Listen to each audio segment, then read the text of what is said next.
میرے عزیز دوستو، آج ہمارا سوال یہ ہے: پاکستان میں اصل اقتدار کس کا ہے؟ عالمی اور بین الاقوامی سیاست میں ایک ایسا واقعہ رونما ہوا جس نے ساؤتھ ایشیا اور بین الاقوامی سیاست میں تلاطم پیدا کیا۔ وہ واقعہ یہ ہے: امریکہ کے صدر ٹرمپ نے پاکستان کے فیلڈ مارشل عاصم منیر کو وائٹ ہاؤس میں مدعو کیا، اس کا شاندار استقبال کیا۔ جہاں 1 گھنٹے کا ملاقات کا ٹائم تھا، اور یہ ملاقات ایسے وقت پر ہو رہی تھی کہ اسرائیل اور ایران کی بھرپور تباہ کاریوں سے بھرپور جنگ جاری تھی۔ ایسے موضوعات پر بات چھڑی ہوگی۔ یہ ملاقات 1 گھنٹے سے بڑھ کر 2.5 گھنٹے تک بڑھتی چلی گئی، اور جب یہ ملاقات ختم ہوئی تو یہ ملاقات اپنے پیچھے ایسے سوالات چھوڑ گئی جس کے جوابات وقت آنے پر ہمیں ملیں گے۔ اگر آپ نے ہمارے یوٹیوب چینل کو سبسکرائب کیا، ہم آپ کا تہہ دل سے شکریہ ادا کرتے ہیں کہ آپ نے ہمیں یاد رکھا۔ اگر آپ نے سبسکرائب نہیں کیا تو ہماری ریکویسٹ ہے آپ سبسکرائب بھی کریں۔ اگر پروگرام پسند آئیں تو شیئر بھی کریں، اور لائک بھی، اور بیل آئیکن کو ضرور کلک کریں تاکہ ہماری آنے والی ویڈیو آپ تک پہنچ رہیں۔ اس ملاقات کے تناظر میں پاکستان اور بین الاقوامی ماہرین کے مطابق پاک امریکہ تعلقات کو مضبوط ترین گنا جا رہا ہے۔ آج ہم اس بات کا جائزہ لیں گے: کیا اس ملاقات سے ملک کی سیاسی قیادت کی کمزوری سامنے آ رہی ہے یا نہیں؟ اس ملاقات کو لے کر سوشل میڈیا پر ایک جشن کا سماں ہے۔ لمحہ بہ لمحہ اسرائیل اور ایران کی جنگی صورتحال کی اپ ٹو ڈیٹ سے لے کر ٹرمپ کی فیلڈ مارشل عاصم منیر سے ملاقات پر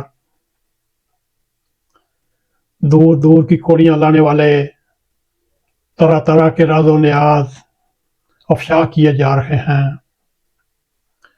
خود ساختہ اینکر، یوٹیوبر جو دانشور گوشہ نشینی اختیار کر چکے تھے، اس ایک ملاقات پر وہ بھی نیشنل میڈیا کے آنکھوں کے تارے بن چکے ہیں۔ ایک پاکستان کے نہایت دانشور پھدک کر ہر نیشنل ٹی وی چینل کے اوپر جنرل ضیاء سے لے کر آج تک کے اپنے کارنامے سنا رہے ہیں۔ وہ منسٹر بھی رہے ہیں، وہ دانشور بھی ہیں، صحافی بھی ہیں۔ ٹھیک ہے، ان کا ایک وقت تھا، ان کا ایک مقام ہے، آج بھی مقام ہے۔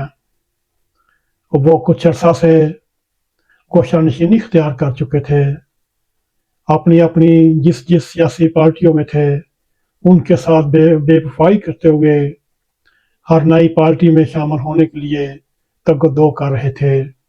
میں بھی کس دانشور کا ذکر کر بیٹھا۔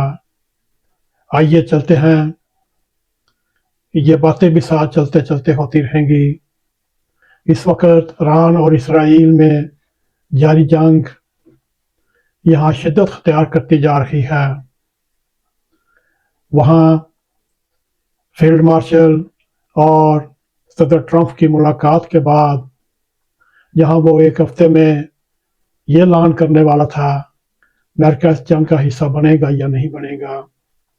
آج ہی وائٹ ہاؤس کے ترجمان کی طرف سے یہ وضاحت آئی، صدر صاحب 2 ہفتے کے بعد یہ فیصلہ کرنے کی کوشش کریں گے کہ امریکہ اس جنگ کا حصہ بنے گا یا نہیں بنے گا۔ اور ان سبھی بیانات کی وجہ ہمارے پیارے فیلڈ مارشل کی امریکہ میں موجودگی کئی اعتبار سے اہم اور معنی خیز ہے۔ صدر ٹرمپ کے پاکستان کے واری جانے کی خبریں جہاں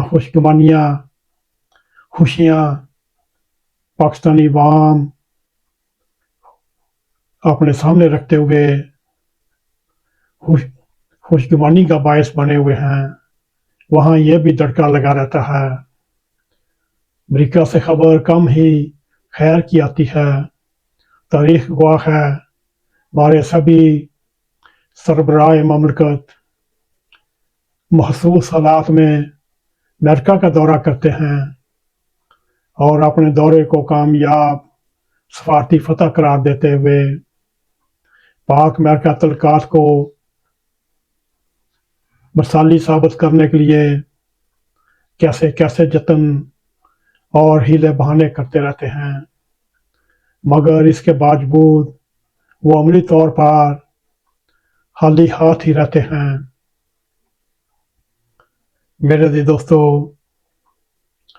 اصل میں اس ملاقات کا یہ فائدہ ہوا، ابھی تک امریکہ اسرائیل اور ایران کی جنگ میں براہ راست شامل نہیں ہوا، اور اس ملاقات کے تناظر میں امریکہ نے ایران کو تقریباً 2 ہفتے کا ٹائم دیا ہے، وہ سفارتی محاذ پر اپنی جتنی کوشش کر سکتے ہیں کر لیں، کیونکہ ہمارے اندازے کے مطابق امریکہ نے اس جنگ میں شامل ہونا ہی ہونا ہے۔ اگر ہم اس کو یہ بھی دیکھیں، اس ملاقات کو پاکستان کے مختلف حلقے مختلف انداز میں کیسے دیکھ رہے ہیں۔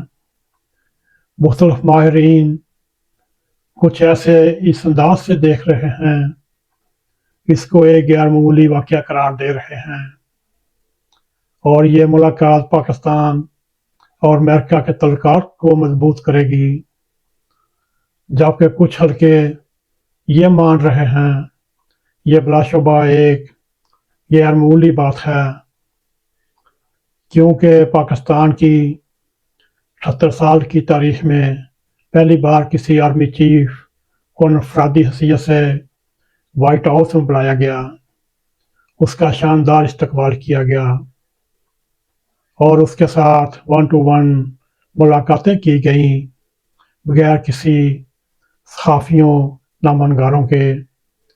لیکن یہ حقیقت بھی ہمارے سامنے آتی ہے کہ ملک میں کمزور